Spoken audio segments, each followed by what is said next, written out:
Alrighty guys, we are here at probably one of the most famous tanks and most recognizable names that you will hear in any of the forums, I reckon. I've got a bit of a ghetto mic set up here with that, and I don't have a mount for it, so I'm just going to hold it here. Hopefully the audio's alright. But we are at Mr Umar's house. We've been very thankful for him letting us into his house and sharing his tank. He legit has probably one of the best LPS tanks, especially, I'm going to say probably the best hammer garden in Australia. And it shows that every time a shop puts up a post for a new hammer, you will see Umar's name tagged about 50 times or 50 different people. Now, he is a little bit camera shy, but I have convinced him to jump on camera and share his tank, run us through the setup and his maintenance program, and I'm sure you guys will be so surprised with how he runs his tank. But let's flick this shit around now. All right, guys, everyone meet Umar. Umar, say hello, please. Hey, guys. Thank you very much for letting me twist your arm and agreeing to jump onto camera. But please, man, this tank is absolutely remarkable, and I really mean that. And your hammer garden is absolutely insane, and it's blown me away. So please run us through your system, give us an idea about what you do, how your tank runs, and just a few tips for success for anyone that wants to have an Umar Aziz level tank. Alright, first up is just a Red Sea XXL 750. Pretty much mainly LPS tank. I've got a few SPS pieces I started trying. Yeah. That's only recently you've started trying that, right? Yeah, recently, yeah. Lights, for the lights I've got the Radion's XR30 Gen 4 Pros. I've got 3 blade makers, MP40s. They're all on different schedule. Yep. 2 are running a different schedule. One's on anti-sync mode. Yep. Can you move in a bit on them? Yeah. Yep. For filtration, I've got a biopellet reactor. I've got a carbon reactor, Zeomix, and basic skimmer. Yeah. And so that's biopellets and an algae reactor. Yeah. And Noya skimmer. Yep. I've got a dosing unit. I'm dosing reef anabolics at the moment. Yep. Which specific items are you dosing for reef anabolics? Doing the full range. Yeah. Oh, full range. Is that a recent changeover you've done? Yeah, I recently changed over 2 months ago. Okay. I used to use Ecoforce before. Nothing wrong with it. It did great, but I just wanted to try something different. Yeah. Plus, it's an Australian company, so why not? Okay. Keeping a healthy tank. First, you gotta have to have the love for the hobby. Okay. You gotta love what you do. Because I see you doing water changes at 4 o'clock in the morning, so you better love the hobby. Yeah, there's a reason behind it. My kids asleep at that time. Plus, it's easy for me to do stuff. Yeah. And I'm by myself. Other than that, I do every 2 weeks. I do some water changes. Nothing major. Just clean the glass, change the filter wool, change it's a 750 litre tank, so probably 300 litre water. Yep. That's 300 litres of water you change? Yeah, every 2 weeks, yeah. Is that religious? Not religious belief, but are you literally doing the water change same day every fortnight and around about the same time? Yeah, so religiously, same time, okay. Yeah, and plus, a lot of people say they feed their corals. Corals should be fed and stuff. Because my tank, I don't feed my corals at all. You don't feed your corals at all? Okay. Yeah, once in maybe 3-4 months, if I feel like I'm doing something and I have time, I do it. Well, I just heard you cracking the shits before because you said you feed your corals and your skimmer wouldn't work properly. Yeah, last time I did, I even did a post, so you've got the new feeder thing. It's right here. Yeah. One. And I tried using it. I added refries, some extra food, mice's brine chip and everything. And my skimmer went crazy for another 7 or 10 days. So I'm not feeding my corals anymore, man. Yeah. So you're keeping nutrients up just with a heck of a lot of fish, right? And a lot of big fish. Yeah. Oh, what the hell is that? Oh, that's a gen thing. No. What's that? Oh, that's engineer gobby, yeah. I had that. That thing's huge. Yeah, I know. I had that fish. It killed a lot of my akins. Oh, really? It keeps dumping sand on my corals there. Oh, lovely. Yeah. Sorry, I thought that was a snake. Sorry about my reaction. I legit thought it was a snake. It's gone pretty big. Yeah. Other than that, testing-wise, I don't test my water a lot. You don't test your water? Yeah. If I find something, my hammers are not happy, if they're not opening well, I'll test L, calcium and magnesium. That's it. Yeah. I don't test. So you can sort of tell because you're so in tune with your tank. Yeah. But you can just tell what like that something's not right. Yeah. Especially if you're doing a water change every 2 weeks, like that helps as well, right? Plus, I've never tested for phosphorus or nitrates. Oh, really? Maybe over a year or more. Crazy. Yeah. The only time someone tests nitrates phosphorus is like if we go to a shop and remember to take a water sample. I get them to do. I take it to chemist shop. Yeah. And they hate me for that. Yeah. Yeah. But every time they check, it's like in check. Yeah. Okay. So when you do check, what are your water parameters? So alkalinity? Alkalinity I keep between 7.7 to 7.9. Yeah. Max 8. Calcium 430. Yeah. And magnesium nowadays is a bit high, but normally I tend to keep it 30 and 80. Okay. Yeah. And nitrates and phosphates? Nitrates are around 5, phosphates 0.1 to 0.3. Okay. 0.01 to 0.03? Yeah. Yeah, okay. So I consider that relatively low. Yeah. Low nutrients, considering you have like obviously the most amazing hammer garden in Australia, but with such low nutrients, surprised it's so plump. Yeah. Maybe it's because of dosing and stuff. Yeah, okay. You don't dose nitrates and phosphates, right? No. So what are you dosing exactly? Just calcium, alkaline, and magnesium from reef anabolics? Any trace? Yeah, I'm using all their traces. A lot of their traces. I think that helps a lot with them.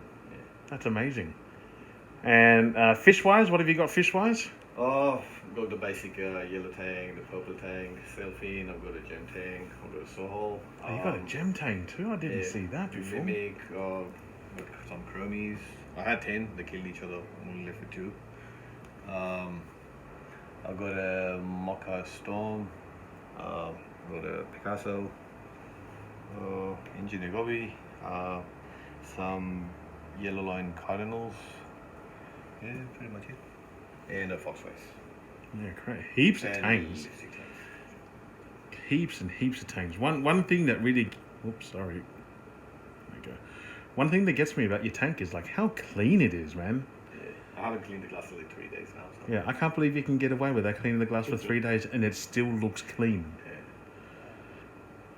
That's amazing. Favorite coral? Hammers? Yeah. Any particular one? Okay.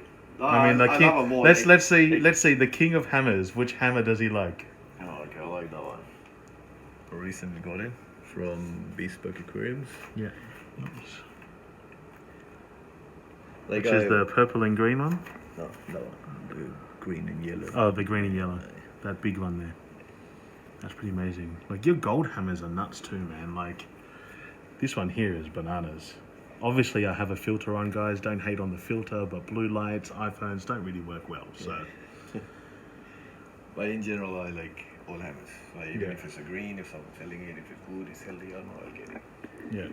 So, well, that's how you build the most epic collection of hammers in Australia. I got a few anemones even. Yeah. A lot of people say they move. Mine don't move. Yeah. That one on the top, it was bleached before. Yeah. It kept moving and found a spot. Yeah. And then it came back to its actual color and everything, and then it split. You can see it on the back. Yeah. So they split and they stay there. Yeah. I've got one toxic green at the back. Yeah. I've got a. You got an incredible amount of flow, man. Yeah. Right, for a softy LPS tank. I mean, you're starting to dabble in SPS now, so I can only imagine what your next tank's going to be like, right? Yeah. SPS dominant, second tank, just next to it. Just get rid of the couch. Just get rid of the couch there and just get rid of the full furniture when I got this tank. I sold everything. But I actually did. I had a 6 at a time table. I got 4. Well, there's only 3 of you in the family, so you'll be fine. Don't have any more kids, man. That's how I convinced my wife. Yeah, your wife really loves you, bro. Yeah. 3 tips for success. If you were talking to a young Umar, how long have you been reefing? 4 years now. 4 years? Oh man, you look like you've been reefing 100 years. So if you were talking to a young Umar 4 years ago, what would you tell little young grasshopper Umar? Okay. Don't Do listen to your everyone. research first. Sorry? Do your research first. Do your research, yeah? Don't waste money on cheap equipment. You're gonna end up buying the good stuff. Yep, so buy it once. Yeah, buy it once because the thing is like your system relies on the light and the wave makers and everything. Yeah, okay. Yeah, coral's gonna live on it. In the beginning, if you buy cheap lights, coral's gonna open for a month or something. You'll be like, oh, it's working, but then they're gonna start dying. That's what happened with me. Because I got the Mars LED lights. Someone told me, I didn't know anything Yeah. about it. Second thing, let your tank do its own thing. Don't keep changing stuff. Okay, let it mature. Yeah. So don't rush. Yeah. Plus, it's like a ecosystem. Okay, it starts working on itself. The more you keep changing things, you're not gonna make it stable. Okay? Yeah. Let it be. Don't go crazy in the water change. I remember some guy in a forum. He said he used to do water changes every 2 days. Yeah. I was like, don't do that. I just heard someone telling me before they did 1,000 liters a day, bro. Like. Then I guess that's I think Pendy. Yeah. It's okay. He's got an army of fish, so he can do it. Yeah. But yeah, I had someone who's like do water changes every 2 days. I was like, nah, don't do it because you need to keep it stable. You know. Yeah. Every water change is going to be different for everything. So. Yeah. So. You're not letting your tank settle, are you? Yeah. Testing is a good thing, but don't go crazy on it. The more you test, the more you're going to freak out with the results. Because we're human, we make mistakes. Sometimes we do a wrong test, and then we end. And then you flip out trying to chase it. Yeah. In a big water volume like this as well, you're generally pretty safe. Yeah. So yeah. Okay. Yeah. Listen to other people. Take advice from people who are known in the hobby. Not YouTubers. Yeah. Not you. You're saying YouTubers. don't listen to YouTubers. YouTubers good experience. Yeah. Woof. The tank's right up now. Yeah, that's pretty much it. Yeah, crazy. And what have been some interesting things you've learned about hammers, considering you have such an incredible collection of hammers? Give them medium flow. Yeah. Not too much flow. Like I see you've got them all perched up on aquaforest rocks. Yeah. Yeah. Because I had a few hammers I lost, like a fair bit, 8 or 10 of them. Yeah. Because of the sand it used to get in their skeleton. Yeah. That's why I put them on the aquaforest frag rocks. Because it lifts them up a bit. Yeah. Keeps them stable too, right? Stable, yeah. So I've got pretty much all of them on the rocks now. That's in it. Like your tank looks like a shop tank with the amount of hammers you've got in there, bro. Plus, yeah, another thing, don't put them too close to the light. When I had my first tank, I put them a bit higher. They bleached out really quick. Yeah. And do you find like different colors and species of hammers side by side okay? Mine okay. Yeah? Yeah. Like no problems? Like you've never had any sort of, like, I know they don't sting each other, but... I've actually put torches, hammers and frostbones together. Oh, all together? Yeah. Oh, you are so gangster. The thing I found was like, as long as the skeletons are not touching each other, they have space. Yeah, okay, because they got to open right up, don't they? So the moment they start touching each other, they can't open, they start fighting. You know, and it's like any living thing's nature. Yeah. Amazing, man. I've got to say that this is probably one of the most like breathtaking tanks that I've been dying to come see. And you know, we tried to tee this up a couple of times, man, but I just haven't been able to make it out here. So props to Pendy for offering to drive me out here. I don't know whether he actually meant it, but I certainly took him up on the offer. And here we are now at Umar's tank. So I'm just going to turn this around and we can say goodbye. Alright guys, I hope you learned a thing or two from Umar the King Aziz himself. His tank backs up everything he's saying, and like I said, this is probably the most incredible collection of hammers that I've seen, and probably one of the most famous tanks. Just a little bit more famous than me.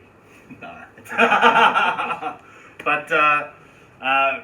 thanks for joining on this episode. I've got another couple of tanks to do tonight as well, but we're going to sign out for now. Like, share, comment, and subscribe to this YouTube channel if you aren't already.